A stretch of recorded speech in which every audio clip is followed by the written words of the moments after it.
Guys, I'm gonna make this fish. I wanna show you how to make this kind of fish. Isang buo to siya, then I slice it into 4. So I have a long video. I make a long video, and you can apply to cook in your family. Okay.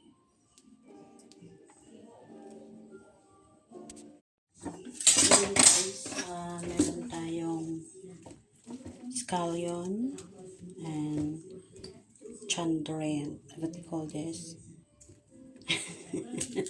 And then we have a garlic. We need 5 pieces of garlic. Yeah, 5 pieces. So we need to wash this one.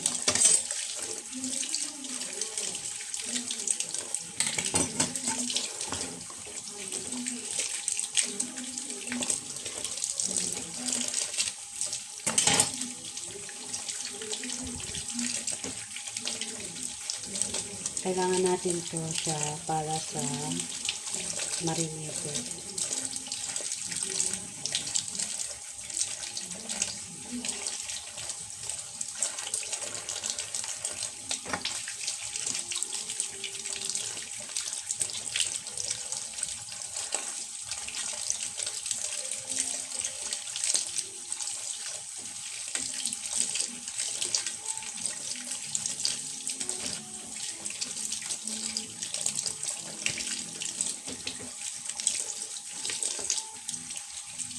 Ayan, malinis siya, malinis.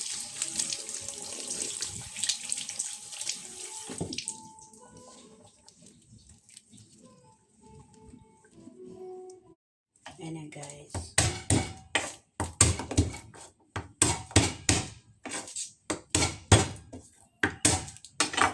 Kailangan natin, buo lang siya, buo. Huwag mo na siyang durug-durugin. Kailangan lang, ganyan lang siya. Para sa ating marinated. Yan. Tapos mag-ano tayo ng loya. Yan, enough na yung loya. Tapos ito, kailangan natin siya dik-dik-dikin. So, gamitin natin siya for marinated para sa isda.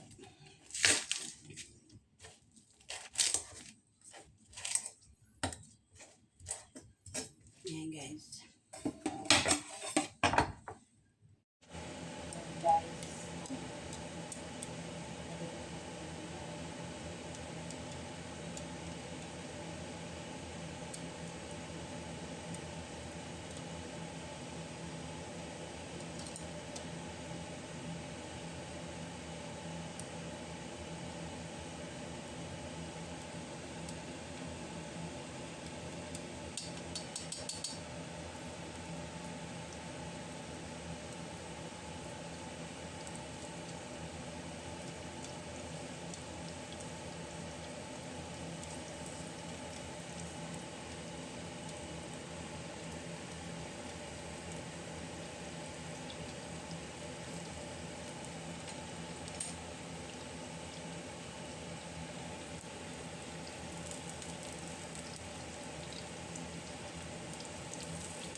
Kapitan mo lang sa naglalabas lang.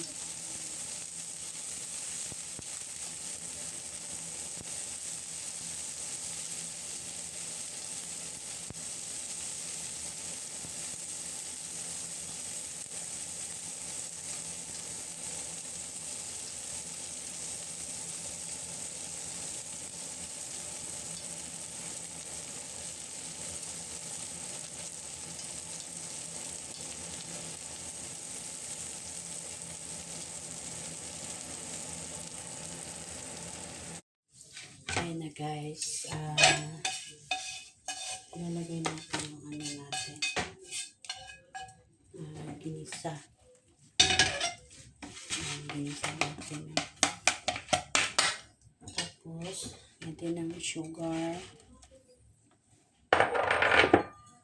Tapos, ito po, cooking wine. Cooking wine niya, just a little touch. Then, soy sauce. Yan.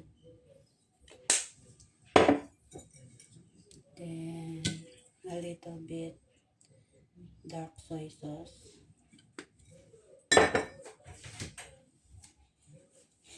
And a little bit of oyster sauce. Yan.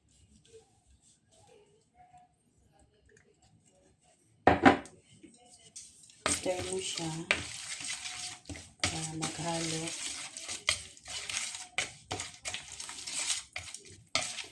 Hindi, tikman nyo na lang guys. Tikman nyo kung ano ang lasa. Kasi, depende kasi din sa isda at depende sa yung panglasa, no? So, okay naman siya. Matamis-tamis na. Much better, more sweet a little than salty. Okay. Tapos lalagay na natin yung ating isda.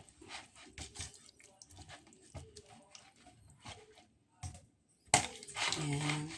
Marinated siya guys ng 12 hours.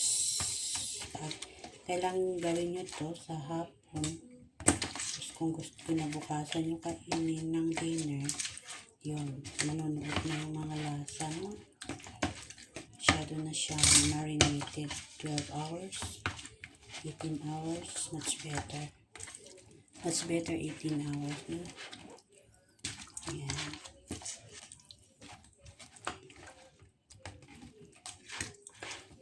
Okay naman ang lasa guys.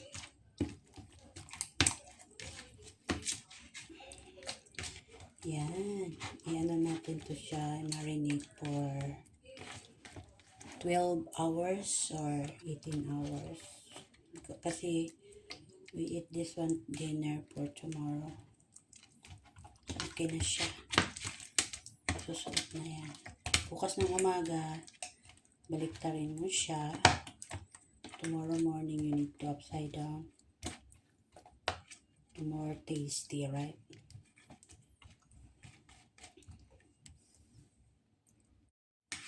Ayan. You need to marinate it in. Tukpan natin siya. Ilagay natin sa ref. Marinated natin siya ng 12 hours, 16 hours. Yan na guys.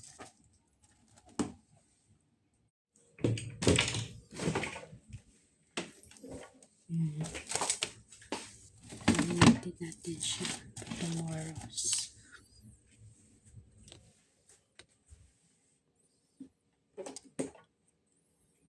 Hi guys, ito na yung minarinate natin ng 18 hours siya noon, over no.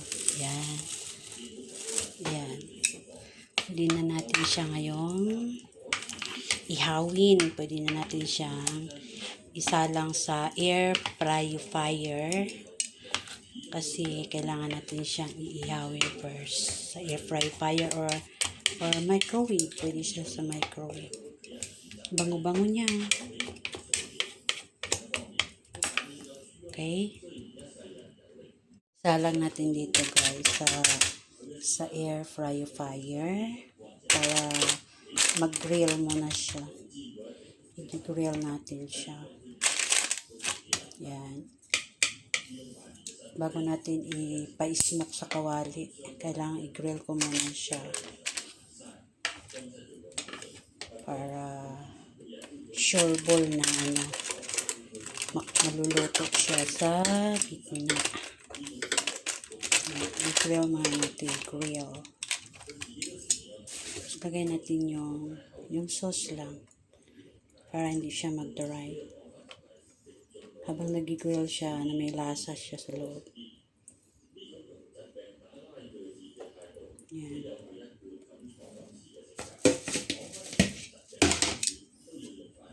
Ito na yung isda natin. Oh.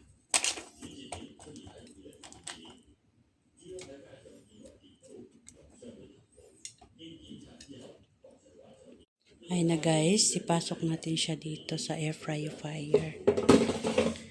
Yan. Lagyan natin siya sa 180 degrees. Tapos, 10 minutes muna siya. Yan, start na siya mag-grill.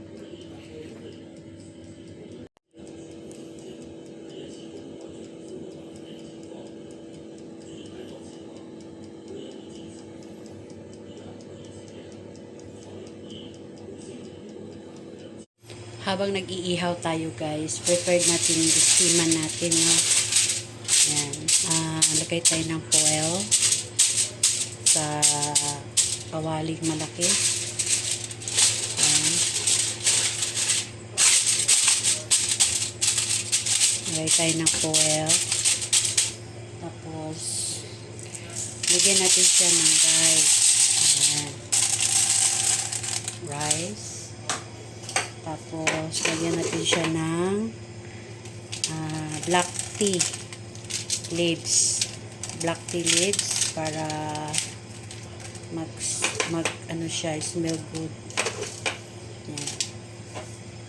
And then, lagyan natin siya ng sugar. Brown sugar, yellow sugar. Pwede siya, red sugar. Yan. Kasi yan ang magbibigay ng magme-melt yan siya. So, mababasa yung bigas at saka yung black tea. Yan, black tea leaves natin. So, habang nag-ihaw tayo, prepare na natin yan. Yan, lagay natin ito. Patungan ng isda. So, wait natin yung ating inihaw. Okay, nag-inihaw natin guys. Medyo brown na siya. Ay, black na siya. Brown na siya ng konti. Ay, kumukulo na doon banda. Yung sauce niya. Ayan guys, kailangan natin siyang we need to upside down. Ayan, baliktarin natin siya para magpantay yung color brown. Ayan. Ayan. Oh my God. I feel hungry na. I feel hungry. Smell good na siya guys. Smell good. Ayan. So we need to put inside again. 10 minutes. Ayan.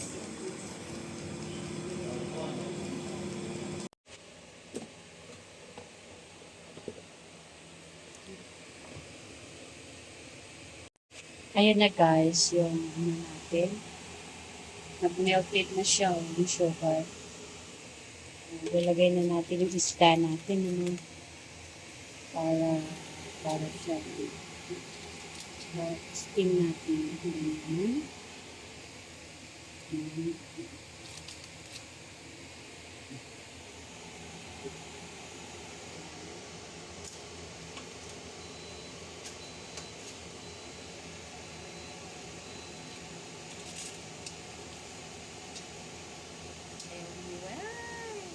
Sira na yung beauty niya. Sira na yung beauty ng isda. It's okay. It's okay. Hindi siya. Hayaan na lang natin.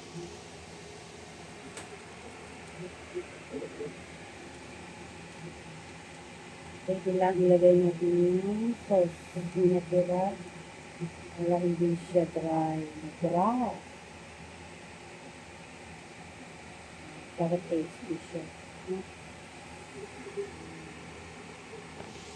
Low fire lang natin siya ng mga 10 minutes low fire at melted yung sugar. Tignan mo guys ha. Tchadan! Ayan na, nag-melted yung sugar. Ang bango-bango. Bango-bango niya. Yan. More time pa guys. Tingnan natin guys kung anong nangyari. Oh! Oh my God! O, diba? Oh, smoke na siya guys. Called smoke fish. Ganaw na diba? Ang bango-bango. Red na red na siya. Ito nga kumukulo doon sa baba. Yung milk ng sugar. Yung rice. Tapos yung black tea. Yan. Okay na siya guys. Hindi na natin baliktarin. More, 3 minutes more. Ayan guys. Okay na siya. Pwede na natin siyang kainin. Diba ganda? Bango, bango. Smell so good. Sobrang bango. Bango, smoke.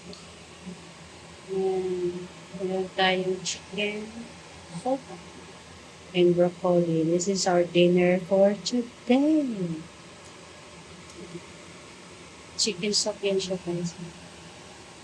Lagyan natin ng egg. Yan. Yan. Tanggalin na natin siya dito. Ay. Ito masira. Yan. Para ano siya. Yan.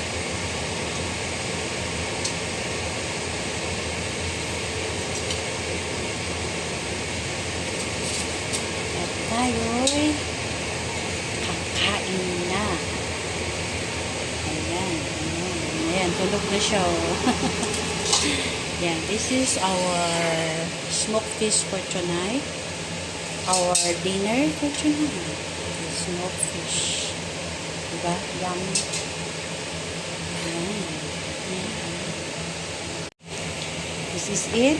Our dinner for today. Smoked fish. Easy to prepare lang guys. But a lot of work. So, yummy na at least diba may recipe tayo for tonight. Thank you for watching. See you next vlog. Thank you. Kaya magsawsawan guys ng mayonnaise. Mayonnaise and fish.